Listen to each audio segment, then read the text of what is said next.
but the interest is waning every single week and every single year. Mike, I'm about to light the chat up. Who is this? Is this Cousin I don't Joe? know. Okay, TGV. I get what JD is saying, but it's, I love capital letters. Huge, but TK is chasing TV money, and sadly, you have to go when the modern crap goes. Fact. Where's the fact? Show me the fact. I'm showing you TV ratings that are lower. I'm showing you attendance numbers that are lower. I'm showing you merch numbers that are lower. Everything is down in 2 years. But you're going to throw fact at me? Where's the fact? Show me. You're saying fact. You have zero empirical evidence to back up a thing that you're saying, but you're going to throw fact at me. Show me a fact. Show me one fact. Show me how this chasing TV dollars, quote unquote, is helping their product. I'll wait. Yeah, they're probably going to get they're going to get a new TV deal. That is absolutely happening. Show me we're chasing WWE. We're trying to create your own bloodline has helped them. Yeah. It hasn't. Not one metric is up. Not one metric is up this year. Including oh my God. Yeah. No metrics are up. But here's the metric that's most important to AEW that is down, and it's attendance.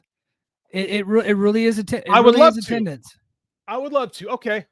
Yeah, he said I'm on your side. No, you're not. Yeah, he might be catching strays. Where is the evidence that what he's doing is going to increase anything?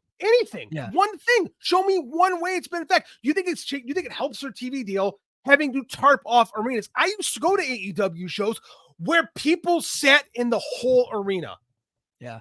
I used to go to AEW shows where if I wasn't on my phone immediately when tickets went online, you couldn't buy a seat.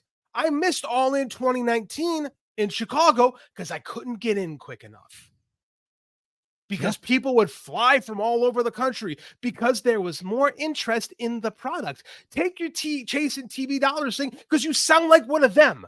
You sound like one of them. You sound like the people in that room that are telling Tony, this is how we have to do it. This is how we have to make our show better, when all you do is make the show less watchable and have less people watching it and have less people spending money for it. Let's see how Forbidden Door this year draws on pay-per-view as compared to the last two. I bet you it's down. I bet you it's down. And I tried to make this point in one of the Discords today in Voices of Wrestling, but unfortunately I didn't stick around to see if anybody responded.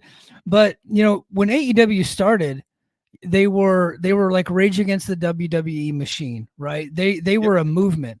Everybody wanted to be a part of this new thing. They wanted to be a part of a movement because WWE, me included, had turned all of us away. Look at this cup I'm drinking out of. This is totally like, I did not plan this. But look at this cup I'm drinking out of. This is my WrestleMania cup from WrestleMania in Santa Clara, like 10 years ago. Okay. Yeah, it was really good. So needless to say, like 2017, they kind of turned me off. And then, so when AEW came around, I was super into them. It was my favorite wrestling TV show. Good. I loved watching the show every single week. I still like the show, but it's not as exciting anymore. And it's not a movement.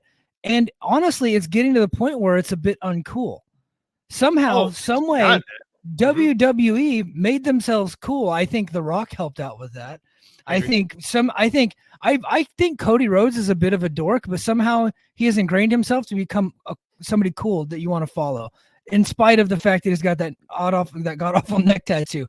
But he is cool. The bloodline became cool. WWE became the cool product, and AEW is now just they're uncool. And that's a big part of it. I think it's not the cool thing to do when AEW comes to your town anymore. It's just like, I'll go to it if I have time, but if I don't have time, I'm not really going to bother with it. Mike, everyone that worked there when the product was uncool is now working for Tony. Yes. Yep. Like, how are we listening to these people? Again, you're telling me, they're going to get a big deal because of this. How? They're not going to get Wembley. They're going to get a big deal in spite of the downturn in their business, because you know what? Because they were, even last week when they were 502,000 viewers, they were still number 3 in their time slot. Like you know what I mean? It's just like the nature of cable. I did kind of have some fun with those ratings last week, but I also figured it would probably bounce back in a decent way. Hey, we have to have fun. We have to chase engagement. That's what we do. Yeah, well, but when I do it, it's more just like making myself laugh. And so, dude, I think my joke last week about the AEW ratings being the fault of the fans, me doing that heel promo on Twitter, I'm pretty sure Dax blocked me because of that. Because I don't tweet that man whatsoever. I don't think I've ever tweeted him. And if I did, it would have been a compliment because they happen to be my favorite tag team. But I think he blocked me because he saw it because I got so much engagement, like literally like hundreds and hundreds of retweets. Mike, this is not a humble brag thing, but I know because we're on the Voices of Wrestling Network that people do listen to our show. So I know our opinions, they don't think they carry any weight, but I know people do listen. So, it's kind of one reason I'm hoping somebody there listens to some reason and starts going back to what makes this company different. They're doing a weigh-in for the main event for Forbidden Door, which I kind of like because at least like when Cody did it was really bad. So I'd recommend using a digital scale and not an old school weight scale. That Cody weigh-in could not have been worse. The scale was not even calibrated, and it's because the suspension on the ring. It's like Cody is like he wrestled in high school at a very high level, and he did not know that it would not be a good idea to put that in the ring. Georgia in the early 2000s. Oh, come on. I'm from Illinois. I take my shots. I've been to 1,000 weigh-ins in my life, man. Thousands upon thousands of weigh-ins, and that was the worst weigh-in I've ever seen. So it could be done well. But what's not done well is you're doing, can they coexist angles? You're doing rapid fire cuts. You're doing people standing at stupid angles. I didn't hate the intro segment. I thought it was pretty solid, actually. I like them elevating Daniel Garcia. I like Will and MJF trying to one-up each other. I think it adds to the MJF character of, he's remarkably insecure. I think that's the best MJF is when he's insecure and not feeling, like the best guy in the world. So I think that's good for the product. I just want him to be different, man. I just want him to be different. Like, you aren't cool anymore because you're listening. You have Jimmy Jacobs in there, who's not a cool person at all. I said it. I'll take some shit. I don't give a crap.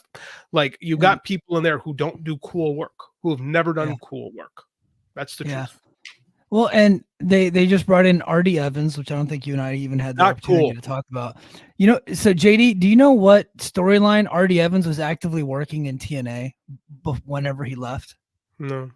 He was the head writer for Ash by Elegance, which has died in TNA.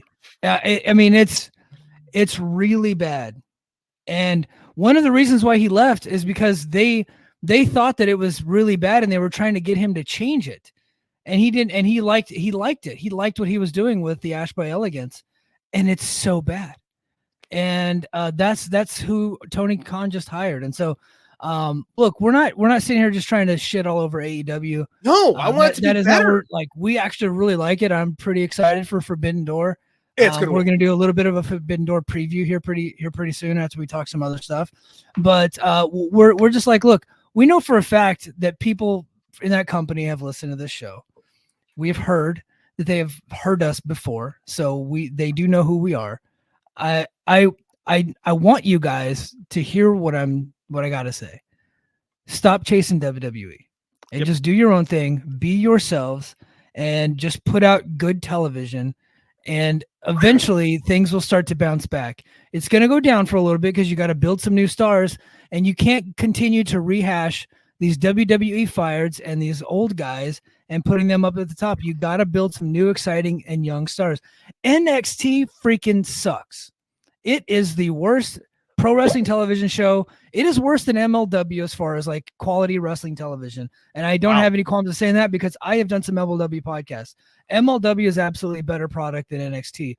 But here's what NXT has an edge, and they have an edge on AEW right now. And they're actually, super competitive in the ratings. I think last week NXT won. I don't know where they were at this week, but here's the thing.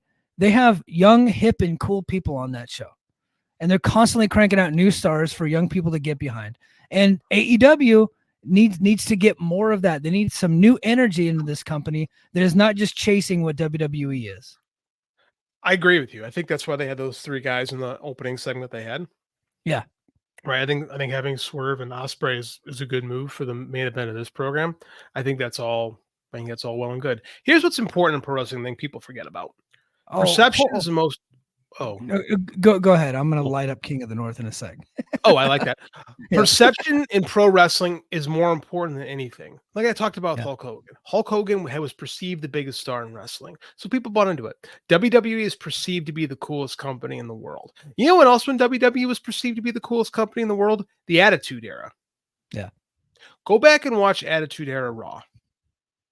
It's awful. It's unwatchable. Stinks. It's horrible. Anytime that Steve Austin is not on screen, and believe me, they put him on screen as often as possible, is unwatchable.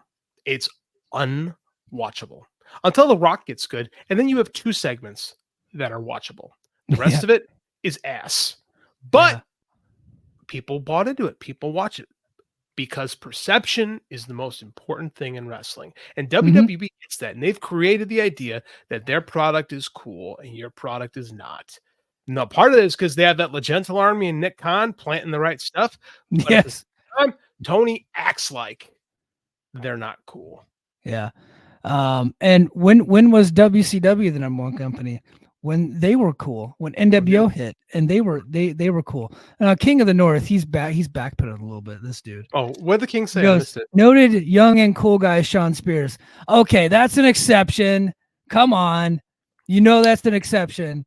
But he said that he just wanted to make a Sean Spears joke, and I will accept a Sean Spears joke. Like it makes me laugh. And WWE fans are like, can you believe they couldn't do anything with Sean Spears? I'm like, you guys had him for 10 years, and the only thing you ever figured out him is to count to 10. Like his whole but guess what? Wrestling fans like to do the most, specifically American fans. They love counting. They love to count. Counting to 10 is like literally one of their favorite things. That's why that stupid dumbass song "Bodies Hit the Floor" was so popular. Counting. American wrestling fans loved it. It was the ECW theme for the new ECW. Like American fans just love counting. It's the weirdest thing. And like Sesame Street.